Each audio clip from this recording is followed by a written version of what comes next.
My name is Sable Rhodes. I'm 37 years old, the youngest child of one of Miami's most respected investment families. Raised in glass houses, gated communities, and dinner tables where money spoke louder than love. My father built an empire and handed the spotlight to my older brother, while I learned early how to disappear quietly between their expectations, choosing a different path, a quieter one, in an industry they never bothered to take seriously. For most of my life, I was the afterthought, the soft one, the daughter who never quite measured up, and I carried that label with a practiced smile and a constant ache I never let show. I told myself it didn't matter, until the night my father stood up at his own birthday, looked straight through me, and called me a nobody in front of everyone who mattered. I didn't know then that within hours, the truth I had buried for years would break into the news and turn that single word into a loaded weapon aimed straight at our family. And when my phone finally buzzed with my father's name on the screen, I realized nothing in my life was about to stay hidden again. Clink. Silverware hit champagne flutes across the ballroom as a spotlight hit Ezra Rhodes. The crowd hushed, phones held up like a sea of judgment. My father cleared his throat, standing before 200 of Miami's most expensive suits. Tonight, he said, we toast to legacy, to building something that matters. He gestured toward Lucien, who looked like a GQ cover in a charcoal suit and smug grin. My son, Lucien, who's proven himself worthy of stepping into my shoes, will take over Rhodes Global Holdings this fall. Applause exploded.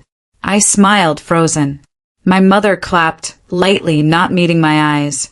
Of course, Ezra continued, we all have that one child who chooses the scenic route, makes artisanal lattes, or what is it now, Sable? A little hotel in Tampa. Laughter. Real, open-throated, cruel laughter. My chest tightened. He raised his glass again. To family, even the ones we carry like dead weight. Clink. Cut scene. My legs moved before I felt them. The hallway outside the ballroom smelled of roses and old money. I kept walking until the echo of laughter was behind a marble wall. My phone buzzed. One notification. Trending, Sable Rhodes.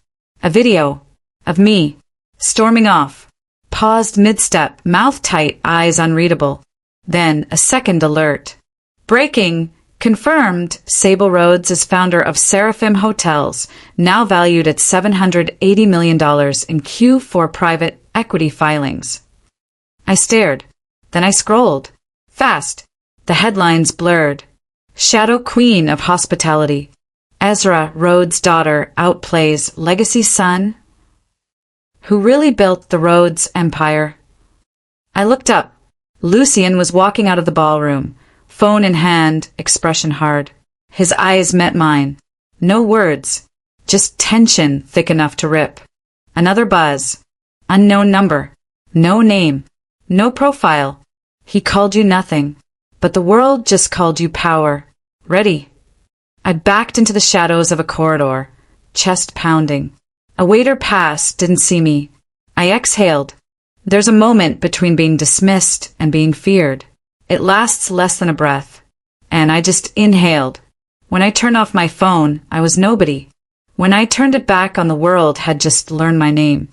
The penthouse smelled like lemon oil and secrets. I didn't sleep. I just changed shoes. Heels off.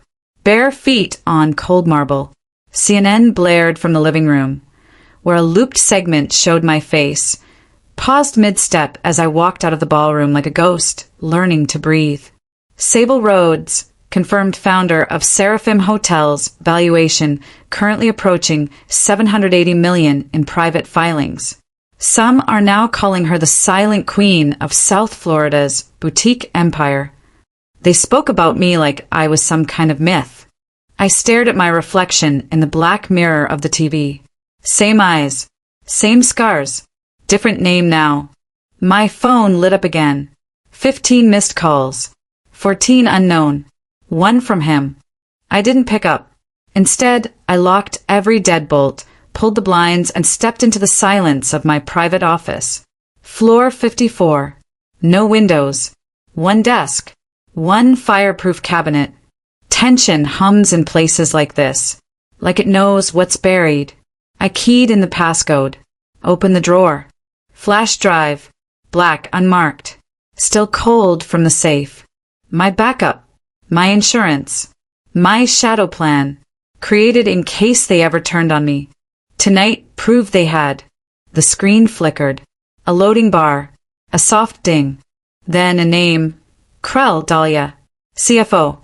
Internal file series. Diversion Alpha. Not this early. No. Not her. Dahlia had built Seraphim beside me. If Ezra was the storm, she was the architect. If she cracked, I cracked. A thud. I spun. No one. Then another. Not the door. The balcony. I moved slow, heartbeat in my throat. Every instinct screamed, don't. I opened it anyway. No one there. But something was. On the railing. A folded note. Paper wet at the edges. Handwritten. You weren't meant to be visible. Don't make us erase you. My breath caught. I scanned the skyline. Miami glowed, too quiet, too clean. There was always someone watching. The city didn't blink. I backed inside, locked it all, and called the only person more paranoid than I was. Damien Voss. Former Fed. Now freelance investigator. Knows how to vanish between systems. He picked up on the second ring. I didn't leak it, I said flatly. Didn't say you did. His voice was calm. Focused. But you're about to become the target of 1,000 angry billionaires. And at least one of them has teeth. You saw the note. He paused. Someone's escalating. What else? I told him about Dahlia. The file name. The ghost in the code. He whistled low. She's too careful for mistakes. If there's a leak, she either wants it found or she didn't make it. Someone forged her. Or she forged someone. Cut scene. Hours later, I sat in the back of a black SUV, windows tinted, headed south. My driver didn't speak. That's why I paid him. Discretion wasn't loyalty, but it was quieter. At 3:13 a.m., we stopped near the marina. The street was empty. Fog hung low over the docked boats. A gull cried somewhere far off. I stepped out, heels clicking on the damp concrete. The bench was there, like the message said, and under it a package. USB. No markings. Just one word written on it in red, Sharpie, Lucian. I didn't plug it in. Not there. Not exposed. We drove straight to my secondary office across the bridge. Lights off, security already running a triple sweep on access logs. Inside, I opened the drive. 152 million. Movement logs. 2 shell companies. All traced back to Lucian's corporate signature. Impossible. He couldn't. Unless. No. Too easy. Too perfect. I whispered aloud. If it looks like guilt too early, someone's planting the seeds. My reflection stared back at me from the screen. Calm. Cold. Guilt is loud. Innocence doesn't send USBs in the dark. Another ping. Unknown number. He won't survive this. But neither will you if you don't move fast. I froze. Some threats feel like theater. This felt like the prelude. My security team swept in seconds later. Infrared scans. No signs of intrusion. But I knew better. I wasn't alone in this anymore. Either someone forged my brother's signature, or he's about to take down the entire empire with him. The conference room at Rhodes Global was cold, too bright, like an interrogation cell with better wallpaper. Lucian stood with his back to me, fingers tapping a staccato rhythm against the edge of the polished table. I dropped the USB on the glass between us. You want to explain that? I asked. He turned, pale, shaken, not smug this time. Where did you get this? That's your signature on the authorization forms. $152 million routed through 2 dummy accounts. Looks like fraud. Looks federal. I never signed those. I crossed my arms. You're sure? Come on, Sable. If I was going to steal from the company, I wouldn't leave a goddamn trail with my own name on it. He wasn't wrong. Lucien might be arrogant, but he wasn't stupid. Someone wanted this to look obvious. Too obvious. Maybe someone's using your logins, I said. Or maybe this goes higher. His eyes narrowed. You mean Dad? I didn't answer. Ezra Rhodes didn't just lose money. He buried enemies. Lucien's phone vibrated. He glanced down, face draining. He held it up. New article. Damien Voss. Headline. Did Sable Rhodes orchestrate the fall of her father's empire? Photos. Me. Lucien. My hotel chain. Ezra's face from the gala, frozen in rage. It's public now, Lucien muttered. You better know what you're doing. I didn't. Not completely. But I wasn't about to flinch. The boardroom door slammed open. Ezra Rhodes strode in like a hurricane in a suit. You think you can humiliate this family? He barked. Manipulate the media? Paint me as a tyrant and float away on your hotel profits? I didn't stand. I didn't leak anything. He threw a folder on the table. It slid toward me. Inside, court filings. Someone had filed a preliminary motion with the SEC suggesting embezzlement between Seraphim Hotels and Rhodes Global. This is war, Sable, he growled. And war gets bloody. Lucien looked between us, cornered. This is insane. You're both being played. I opened my mouth. Then the door burst open again. This time it wasn't family. 3 agents stepped in. Black suits. Gold badges. Ezra Rhodes. He turned, confused. Sir, you're under federal investigation. You need to come with us. The air cracked. One agent read his rights. Another reached for his arm. Ezra flinched. This is a mistake. Lucien backed away, stunned. You, what the hell is happening? The lead agent faced me. We'll need to speak with you two, but not tonight. I nodded, heart pounding. Cut scene. Outside, flashing lights. Media. Microphones, shoved forward. I slipped into the back of a black car. Doors slammed shut. Driver didn't speak. The city lights smeared against the windows as we pulled away. Lucien's face replayed in my mind. Not angry. Just cracked. Like he'd seen the edge of something and didn't like what stared back. Power's funny like that. Looks like freedom, feels like weight. I pulled out my phone. One new message. Dad, 10 years. No calls. No texts. No words. Until now. We need to talk. Now. My phone vibrated again. Second message. Also from him. Meet me tonight. 9 p.m. The Terrace Ballroom. Bring no one. I didn't answer. A storm rolled in over Manhattan like a warning. The sky turned iron gray. Rain spat at the windows as I stood by the floor-to-ceiling glass, watching the clouds suffocate the skyline. You sure you want to go? Harper asked. She was leaning in the doorway, arms crossed, reading my silence like a script. No, I said, but I need to see the knife before it hits my back. Truth doesn't always come as confession. Sometimes it arrives dressed in silence, bloodless but lethal. I changed into a black cocktail dress, sleek, quiet like armor, pulled my hair into a low twist, a power move, no earrings, no distractions, only one thing on my wrist, a tiny recording device embedded in a Cartier bracelet, just in case. The Terrace Ballroom, Midtown, opulent, classical, crowded with people who'd rather eat lies with silver forks than chew truth with their hands. I arrived alone. Flashes lit the entrance. Paparazzi. Press. I didn't stop.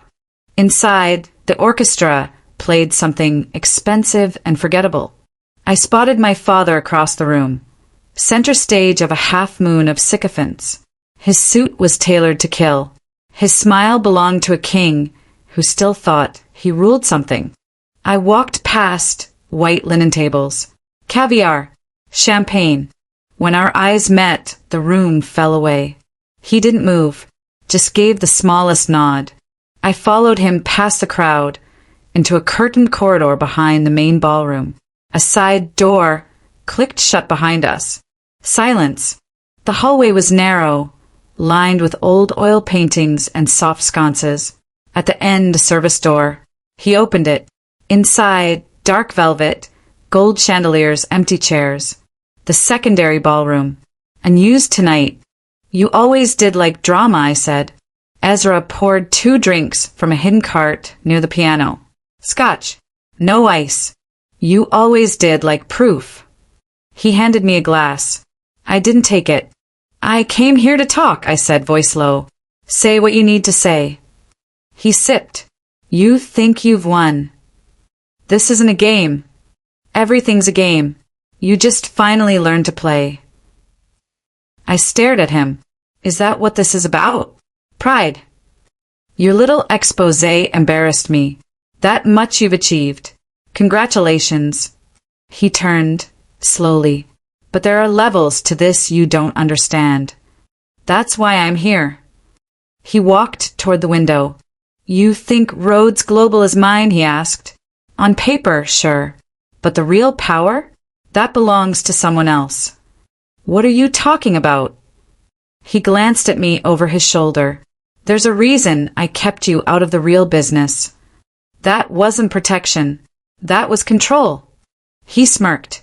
And that's when the door behind us opened. I turned fast. Lucien stepped inside. Alone. Hands in his pockets. Pale. Ezra didn't flinch. She deserves to know, Lucien said quietly. Tell her. Ezra looked between us. Then sighed. The properties, the overseas assets, weren't just investments. They're shields. For them. Them who? I asked, voice sharp. Lucien leaned closer. Have you ever heard of AMC? I blinked. Advanced Maritime Consortium? Ezra nodded. It's a front. For private intelligence. Real estate's just the storefront. What we really move is information. My blood ran cold. You're laundering intelligence. Lucien's mouth tightened. It's more complicated than that. But yes. You used Seraphim hotels? Ezra laughed once. Not directly, but your acquisitions did overlap. You were useful. I stepped back. You used me. You made your own choices. We just watched. Sometimes betrayal isn't a knife, it's a mirror. The room spun.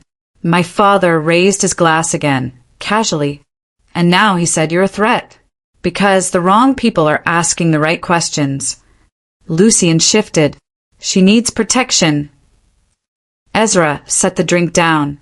Or silence. I didn't see the movement. Just the glint. Lucien lunged, pushed me hard. We hit the floor as the sound cracked. A gunshot. Shattering glass. I rolled. Lucien groaned beside me. Ezra was gone. The side door banged open. Security. Chaos. Blood on Lucien's shoulder. Sirens outside. My bracelet recording everything. You okay? He gasped. No. Because someone had just tried to erase me. And they missed. Rain hammered against the windshield as I drove south, headlights cutting through sheets of water like knives. My suit was still damp from the terrace ballroom. My blood still warmer than it needed to be. I didn't know what hurt more, being betrayed or finally understanding I never really knew the battlefield I was standing on. Truth is a mirror cracked at the edge of fear, I murmured, repeating something I once heard in a quote over late-night coffee. I didn't know whose words they were, but they fit today. Lucien's voice buzzed on my phone again. Weak signal, fragmented. I didn't push anyone, he said. Thought he might bluff. Never thought he'd escalate. I paused at a red light, tension coiling tight around my ribs. Bluff. Escalate. Words that sounded like gunfire. I pulled into an abandoned stretch of Key Biscayne Road, where a private property stood, one of the first Seraphim hotels I had ever bought, years before it became a chain. It was moth-eaten, paint-peeling, lights dead. The storm made it look like something from a nightmare set. "I'll be there in 10, I said and hung up. I stepped out, coat hood up, boots sinking into puddles. The salt air ripped at my senses. Always sharp, always cutting. The front doors were unlocked, no security alarms, just an empty lobby and a sign hanging crooked. Seraphim Hotel. EST, 2012. The silence was a trap. My flashlight beam caught dust motes and broken tile. I moved quick. Footsteps muted on cold cement.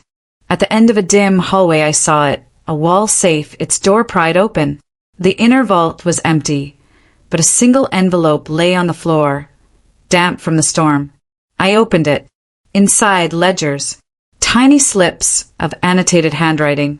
A name scrawled again and again. Ezra Rhodes. Not just property deals. Patterns. Connections. Wire transfers.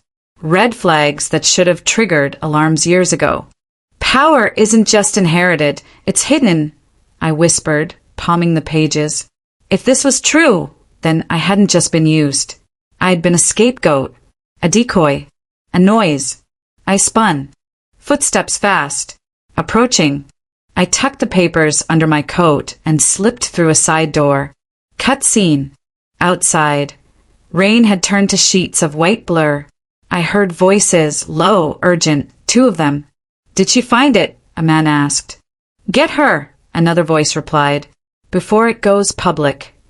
I ducked into a service corridor. Light flickered sporadically. My breath was loud in my ears. I pulled the phone from my pocket. One missed notification from Damien. "Keep me updated." Something big. Another blip. 4 digits. Unknown. Isn't it funny how mirrors always show the truth, just backwards at first?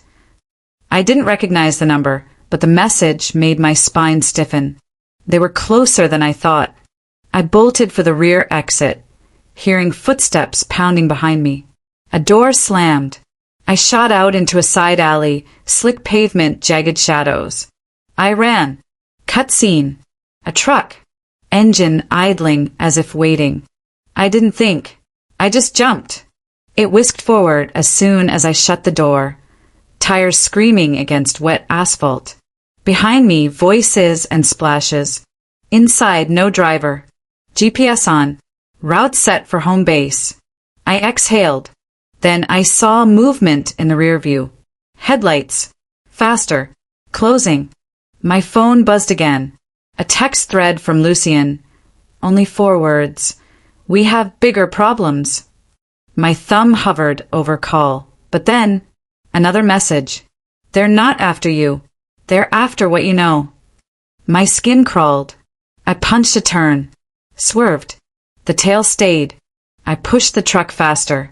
Rain blurred windshields. Neon reflections flickered like warning signs. I reached home base, an old tucked-away warehouse I used when the world was simpler, before news crews, before betrayals. Inside, lights low. Damien was there, fedora tipped back, coffee steaming. "Thought you might punch out through Collins Avenue," he said. "How did you?" "I've been tracking patterns. Server logs. IP crossovers. The moment that ledger hit your inbox, someone pulled strings through AMC channels tied to Rhodes records." My heart thudded. Not just internal family mess. Power players. Networked. Hidden. Like shadows in daylight. "Heard something," I said. "Someone was after me back there." Damien leaned forward. "Not you." "What do you mean?" "Your knowledge." He tapped the encrypted drive on the table. "This ledger isn't just proof. It's leverage. These files tie AMC to offshore data pipelines, regulatory theft, strategic information laundering." I fingered the edge of the drive. "Meaning, they will do anything to bury it, including kill." I swallowed hard. "You know," I said, pacing, "people say truth is simple. Complexity is our prison. But truth doesn't present itself in neat sentences. It lurks in footnotes and half answers." Damien didn't flinch. It's not just roads anymore, he said. It's a consortium. AMC. Plus allies we haven't identified yet. The warehouse door banged. We both snapped. A shadow at the glass. A slow slide of a silhouette. Someone watching. Not attacking yet. Just observing. Cold. Calculating. My breath hitched. Damien reached for a lamp switch. It flickered on. The face outside. Not Ezra. Not Lucian. Someone new. Someone waiting. And the headlights behind them were still out there too. 2 threats. 1 truth. And the ledger in my coat burning like a fuse I couldn't throw away. If Dahlia planted the match, I need to find out who handed her the gasoline. Dawn came pale and sharp, like a blade cleaned overnight. I stood on the rooftop of the Seraphim flagship hotel, 50 stories above Miami, watching the city wake up. Helicopters in the distance. Sirens fading. The ocean holding its breath. Every reflection in the glass felt like an eye. Someone was still watching. They always were. Damien stood beside me, jacket collar up, coffee untouched. The filings are queued, he said. Mandatory reports to the SEC, FinCEN, DOJ. Once they go live, there's no pulling them back. Good, said. Truth shouldn't be reversible. Below us, the ballroom filled.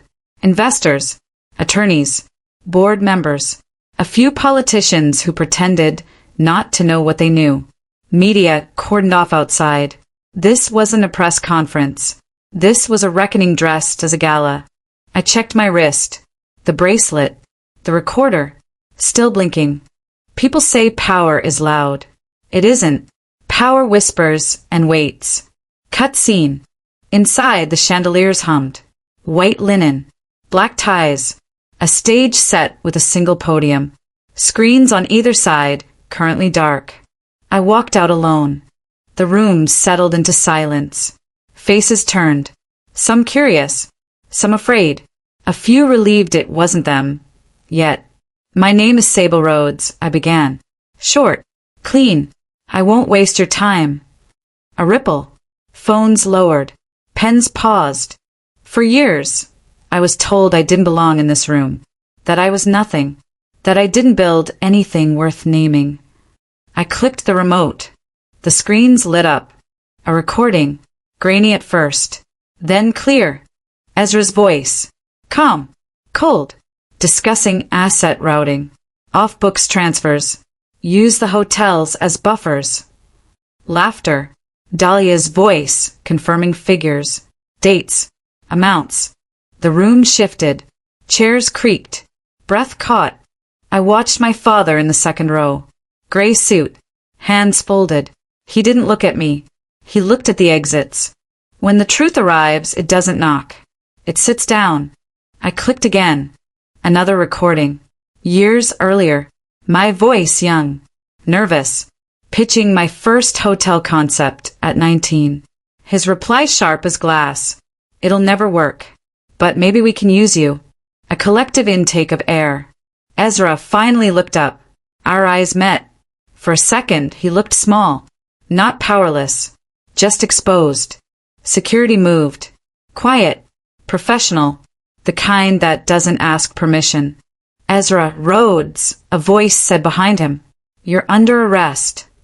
The cuffs went on. Not dramatic. Efficient. Legal. Dahlia tried to stand. Another set of hands stopped her. More cuffs. A murmur surged and died as agents escorted them out opposite sides of the room. Lucian stood frozen, pale, caught between relief and grief. He didn't run. He didn't speak. When the agents approached, he raised his hands. I'll testify, he said. I didn't know how deep it went, but I know enough. They nodded. That was how it worked. Consequences measured in cooperation. Cut scene. Outside, cameras exploded. Flashbulbs. Shouts. Questions I didn't answer. Inside, I finished what I came to say. I built Seraphim hotels because I believed space could be honest. That walls could protect without imprisoning. That success didn't have to crush someone else to stand. I paused. Let it land. Today isn't about revenge. It's about boundaries. About choosing not to inherit rot. I stepped back. Applause rose, hesitant at first, then solid. Not thunderous. Real. I left through a side exit. Cut scene. Later, alone in my office, floor-to-ceiling windows open to the breeze, I finally sat. The city felt different now. Quieter. Or maybe I was. My phone buzzed. One last message from an unknown number. You chose fire. I typed back, steady. I chose light. I turned the phone off. There's a strange peace that comes after the hunt. After you stop running and start standing. People think winning looks like celebration. It doesn't. It looks like breathing without fear. I thought of the girl I used to be. The one who learned to disappear at dinner tables. The one who swallowed names and labels because they were handed down like heirlooms. You don't owe anyone the person they decided you were. I walked to the mirror. My reflection didn't flinch. Didn't ask permission. Outside, the sun climbed higher. The city moved on. So did I. I wasn't born powerful. I wasn't chosen. I wasn't protected. I was called a nobody. And I learned that nothing is a beginning. If you decide to build from it,